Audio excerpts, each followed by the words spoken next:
ನಿಪ್ಪಾಣಿ ತಾಲೂಕಿನ ಅಕೋಳ ಗ್ರಾಮದಲ್ಲಿ ಸುರೇಶ ಒಡ್ಡರ ಮತ್ತೆ ಮನೆಯಲ್ಲಿ ಅಡ್ಡಿಯಲ್ಲಿ ಮಟಕ ದಂಧೆ ಹಗಲು ರಾತ್ರಿ ಮತ್ತೆ ಹಳೆ ಚಾಳಿ ಮುಂದುವರೆಸಿದ್ದಾನೆ. ಓಪನ್ ಕ್ಲೋಸ್ ಮಟಕ ದಂಧೆಗೆ ಸಾಥ್ ಕೊಡುತ್ತಿರುವ ಕೆಲ ಸಿಬ್ಬಂದಿ ಹಾಗೂ ಅಧಿಕಾರಿಗಳು ನನ್ನ ಬಳಿ ಬಂದು ಹೋಗ್ತಾರೆ, ಹಣವನ್ನ ನೀಡಿದ್ದೀನಿ ಎಂದು ಹೇಳಿದ್ದಾನೆ. ಹಾಗೂ ಯಾರೂ ನನ್ನ ಟಚ್ ಮಾಡಲು ಸಾಧ್ಯವಿಲ್ಲ. ಇಲಾಖೆಗೆ ಸಾಕಷ್ಟು ಹಣ, ಹೆಂಡ, ಮಟನ್ ಸೇರಿ ದೀಪಾವಳಿಗೆ ಬಟ್ಟೆ, ಅರಿವೆ ಹೀಗೆ ಲಂಚ ಕೊಟ್ಟಿದ್ದೀನಿ ಅಂತ ಅಹಂಕಾರದಿಂದ ಮೌಖಿಕವಾಗಿ ಉತ್ತರ ಕೊಡ್ತಾನೆ.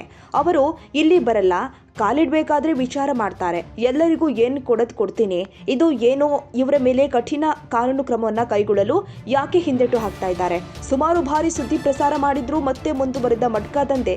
ಸುರೇಶ್ ಒಡ್ಡರ ಇವನು ತಮ್ಮ ಮನೆಯ ಅಡ್ಡೆಯಲ್ಲಿ ಕೂಡ ಮಟ್ಕಾ ದಂಧೆಯನ್ನ ಆರಾಮಾಗಿ ರಾಜರೋಷವಾಗಿ ಅಕ್ರಮವಾಗಿ ಅಡ್ಡೆಗಳನ್ನ ನಿರ್ಮಿಸಿ ಸುಟ್ಟ ಮಟ್ಕಾ ದಂಧೆಯನ್ನ ಕಾನೂನು ಬಾಹಿರವಾಗಿ ಮಟ್ಕಾ ದಂಧೆ ನಡೆಸುತ್ತಿದ್ದಾನೆ.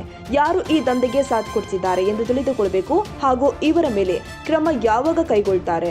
ಇಂತಹ ಅಕ್ರಮ ಕಾನೂನು ಬಾಹಿರ ಚಟುವಟಿಕೆ ನಡೆಸುವವರ ವಿರುದ್ಧ ಯಾಕೆ ಕಾನೂನು ಕ್ರಮ ಕೈಗೊಳ್ತಾ ಇಲ್ಲ? ಇವರ ಪಾತ್ರ ಏನಿದೆ? ಅಥವಾ ಇವರು ಈ ಕಾನೂನು ಬಾಹಿರವಾಗಿ ನಡೆಸ್ತಾ ಇರುವ ಮಟ್ಕಾ ದಂಧೆಗೆ ಏನೋ ಪಾಲುದಾರಿಕೆ ಹೊಂದಿದ್ದಾರೆ? ಇವರ ಮೇಲೆ ಕಠಿಣ ಕಾನೂನು ಕ್ರಮ ಯಾಕೆ ಜರುಗಿಸೋ ಆಗ್ತಾ ಇಲ್ಲ? ಇವನು ಕೊಡುವ ಭಿಕ್ಷೆಗಾಗಿ ಕೈಚಾಚುತ್ತಿರುವ ಸಂಬಂಧಪಟ್ಟ ಅಧಿಕಾರಿಗಳು ಯಾವಾಗ ಕಾನೂನು ಕ್ರಮ ಕೈಗೊಳ್ತಾರೆ ಅಥವಾ ವ್ಯವಸ್ಥೆ ಇವರೊಂದಿಗೆ ಬೆನ್ನೆಲುಬಾಗಿ ನಿಂತಿದೆ ಎಂದು ಜನರಿಗೆ ಸ್ಪಷ್ಟವಾಗಿ ತಿಳಿಯಬೇಕಾಗಿದೆ. ಅಲ್ಲದೆ ಇದು ನಿಜ ಸಂಗತಿ ಎಂದೆನಿಸ್ತಾ ಇದೆ.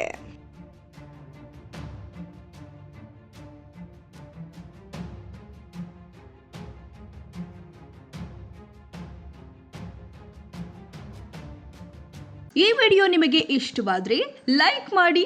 ಇನ್ನಷ್ಟು ಹೀಗೆ ಆಸಕ್ತಿದಾಯಕ ವಿಡಿಯೋಗಳನ್ನು ಪಡೆಯಲು ನಮ್ಮ NTV ನ್ಯೂಸ್ ಚಾನೆಲ್ ಅನ್ನು ಸಬ್ಸ್ಕ್ರೈಬ್ ಮಾಡಿ. ಪಕ್ಕದಲ್ಲಿ ಇರುವ ಬೆಲ್ ಐಕಾನ್ ಅನ್ನು ಒತ್ತಿ. ನಿಮ್ಮ ಬೆಂಬಲವೇ ನಮಗೆ ಸ್ಫೂರ್ತಿ.